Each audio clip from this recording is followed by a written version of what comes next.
भारत ने बिछाया ऐसा जाल जिसमें फंस गया। दुनिया का सबसे बड़ा धूर्त देश तबाह हो गई। उसकी इतनी बड़ी तकनीक जो पूरी दुनिया को बना रखी है, अपनी ताकत का मोहताज। अमेरिका छोड़ो, रूस भी लाख कोशिशों के बावजूद भी ऐसा ना कर सका। सर्वनाश के चक्र ने चीन को तबाह कर दिया। दूसरों को कर्ज के गड्ढे में धकेलने वाला चीन 1.4 ट्रिलियन डॉलर खुद गंवा बैठा। अब कितना भी जोर लगा ले, चीन इससे कभी उभर नहीं पाएगा। दोस्तों, चीन भारत को एक ऐसे गड्ढे में गिराने जा रहा था जिससे निकलना नामुमकिन था। यह एक ऐसा दलदल था जिसमें इकोनॉमी फंसकर दम तोड़ देती।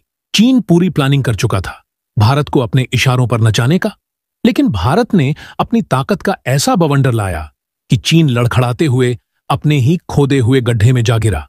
और यह गड्ढा ऐसे दलदल से भरा हुआ है कि चीन अब इससे कभी निकल नहीं सकता। दोस्तों, चीन एक ऐसा देश है जो खुद अरबों डॉलर का मुनाफा कमाता है और दूसरे देशों का लॉस करवाकर उनको कर्ज की ओर धकेल है। यह रोज का काम हो गया है उसका, और ऐसा कर भी कौन सकता है इस पूरी दुनिया में? बस वह एक ही है जो गरीब देशों को कर्ज देकर लूटता है। वह है चीन के राष्ट्रपति शी जिनपिंग जी। हां, आज इसके साथ वो हुआ है जो कभी भी नहीं हुआ था। चीन आज ऐसे जाल में फंस गया है, अगर उस जाल को काटने की कोशिश भी करें तो वह नहीं कट सकता, क्योंकि एक दो नहीं बल्कि 27 देशों का बिछाया हुआ यह जाल है। कुछ समय से कुछ देशों ने चीन की ऐसी बैंड बजा रखी है कि वह लंबे समय तक याद रखेगा। तो दोस्तों, चीन ऐसे कौन से जाल में फंस गया है जो भारत सरकार को ही पता है, लेकिन 140 करोड़ भारतीयों को नहीं पता है? तो दोस्तों, पूरी खबर क्या है जानेंगे इस वीडियो में। लेकिन उससे पहले भारत के इस कामयाबी के लिए इस वीडियो पर एक लाइक तो बनता है। फटाफट वीडियो को लाइक कर दीजिए। दोस्तों, चीन को लगता है कि धूर्त होना उसकी खासियत है।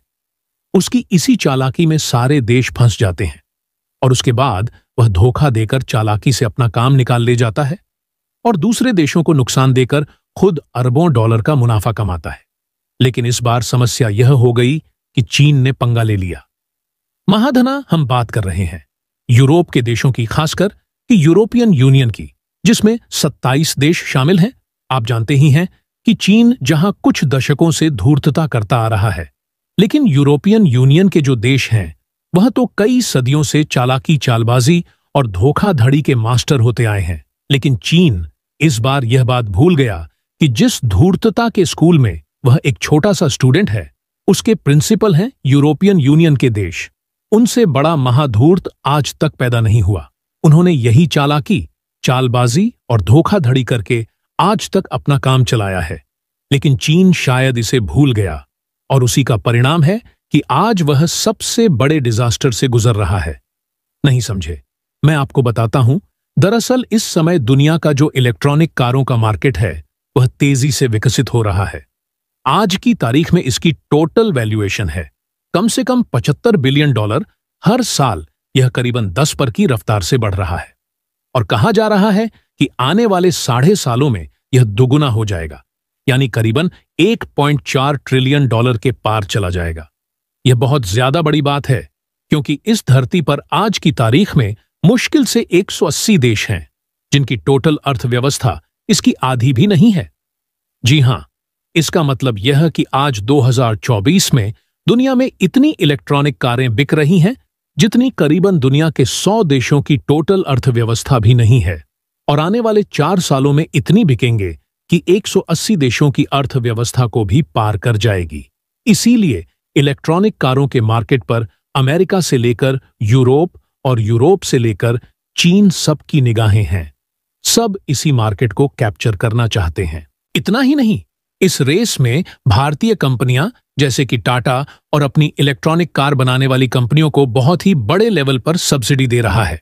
यानी कि अगर उनकी कारों को बनाने की जो कीमत है वह 0 है, तो चीन की सरकार उन्हें 2 से लेकर $3,000 दे देती है, जिससे कि उनकी कार की कीमत 0 पर ही आ जाती है। और इस वजह से चीनी कारें बहुत ज्यादा सस्ती हो चली हैं। और इसके पीछे चीन की रणनीति यह है कि चीन की कंपनियां दुनिया भर में इतनी सस्ती कारें बनाने लग जाएं कि आने वाले 4 सालों में कोई भी दुनिया की कंपनी कंपीट ही ना कर पाए। सारी कंपनियां बैंकर हो जाए। उसके बाद पूरी दुनिया में सिर्फ चीन की इलेक्ट्रॉनिक कारें ही बिक। और आपको याद होगा, ऐसा पहले भी एक प्रोडक्ट के साथ कर चुका है, वह है स्मार्टफोन का। आपने देखा ही कि उन्होंने भारत में भी यही किया था। अपनी स्मार्टफोन कंपनियों को बहुत ही बड़ी सब्सिडी दी, जिस वजह से उनके स्मार्टफोन बहुत सस्ते थे, और यह सस्ते स्मार्टफोन इन्होंने भारत में डंप करने शुरू कर दिए, जिस वजह से भारत की जो छोटी कंपनियां थीं, चाहे वह माइक्रोमैक्स हो लावा हो, सारी बर्बाद हो गई और भारत का पूरा स्मार्टफोन मार्केट चीनी कंपनियों के हाथ में आ गया था। और आज भी स्थिति यह है कि हमारा 40% से ज्यादा स्मार्टफोन मार्केट चीनी कंपनियों के हाथ में है। चीन इस बार यहां फंस गया कि इनका कंपट भारत नहीं था, इनका कंपट था यूरोप, जो कि धूर्तता का और चालाकी का जवाब देता है। महाधूर्तता और महाचालाकी से ऐसा शुरू भी हो चुका है।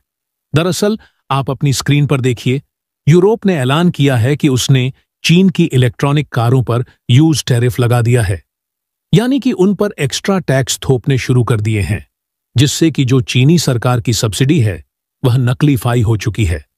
उसका फायदा अब चीन की कंपनियों को नहीं मिलने वाला। चीन की जो कारें हैं वह यूरोप में ऑटोमेटिक महंगी हो जाएगी। इसके अलावा यूरोप ने अपनी कंपनियों को यूज सब्सिडी देनी शुरू कर दी है, जिससे कि उनकी कीमतें गिरनी शुरू हो जाएंगी। इसके अलावा यूरोपियन सरकार यह भी ऐलान करने वाली है कि अगर कोई यूरोप का आदमी यूरोपियन कार खरीदता है तो उसे कार खरीदने पर सब्सिडी और छूट दी जाएगी टैक्स में। लेकिन अगर आप चीनी कार खरीदते हैं तो आपको टैक्स में छूट नहीं मिलेगी। यानी कि चीन की कंपनियों की जो कारों की कीमतें हैं, यूरोप उन्हें आसमान पर पहुंचाने जा रहा है। लेकिन यूरोप यहां तक नहीं रुकने वाला।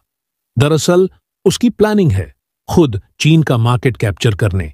आप अपनी स्क्रीन पर देखिए, रिपोर्ट निकलकर सामने आई है कि चीन को खतरा है कि उसकी कंपनियों पर यूरोप और एक्शन लेगा।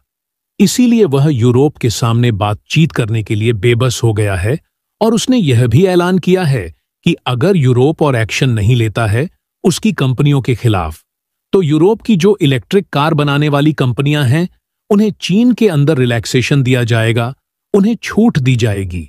इसके अलावा उन्हें अन्य बेनिफिट दिए जाएंगे, जिससे कि यूरोपियन कार मैन्युफैक्चरर्स की कारें चीन में सस्ती होंगी और वह और ज्यादा बिकेगी। लेकिन यूरोप का क्या जवाब है? नहीं। दरअसल यूरोप ने कहा है, यूरोपियन टैरिफ की वजह से तो उनकी जो कारों की कंपनियां हैं वह लगातार लोगों को नौकरी से निकाल रही हैं और बताया जा रहा है कि अब यह चीन में और तेज हो सकता है, वहां पर जॉब क्राइसिस और बढ़ सकता है। इसके अलावा इकोनॉमी को भी डेंट लगेगा, एक्सपोर्ट भी कम होंगे। यही कारण है कि इस मुद्दे पर चीन को चौतरफा नुकसान झेलना पड़ रहा है। इसीलिए चीन इतना नरम व्यवहार कर रहा है यूरोप के साथ। वह हर हाल में बातचीत शुरू करना चाहता है यूरोप के साथ, लेकिन यूरोप है कि चीन पर पिघलना नहीं चाहता। तो दोस्तों, इसके बारे में आपका क्या कहना है? कमेंट बॉक्स में जरूर बताइएगा। तो दोस्तों, जय हिंद, जय भारत।